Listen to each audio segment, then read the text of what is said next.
بسم اللہ الرحمن الرحیم۔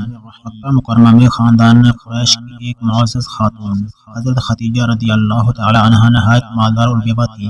اپنا سامان تجارت دے کر لوگوں کے ہاتھ شام اور یمن بھیجا کرتی تھی، اور اس سے جو منافع حاصل ہوتا اس میں سے ان کو بھی دیا کرتی تھی جو ان کا سامان تجارت لے کر جایا کرتے تھے۔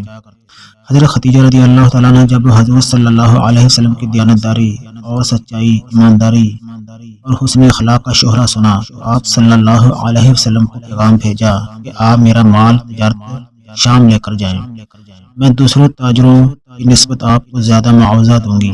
اس پر حضرت صلی اللہ علیہ وسلم ان کا سامان تجارت لے کر ملک شام کی طرف روانہ ہوئے۔ حضرت خدیجہ رضی اللہ تعالیٰ عنہ نے اپنا ایک غلام آپ صلی اللہ علیہ وسلم کے ساتھ کر دیا۔ شدید گرمی کا موسم تھا، تمام سفر میں فرشتوں نے آپ پر سایہ کیے رکھا۔ جب شام میں پہنچے تو ایک عیسائی راہب کے سوما کے نزدیک ایک درخت کے نیچے پڑاؤ ڈالا۔ وہ درخت بالکل خشک اور سوکھا ہوا تھا، وہ اسی وقت ہرا بھرا ہو گیا۔ راہب نے دیکھا تو پوچھا کہ اس درخت کے نیچے کون اترا ہے؟ جب اسے بتایا گیا کہ ایک قریشی، تو راہب نے کہا اس درخت کے نیچے صرف نبی ہی اترا کرتے ہیں۔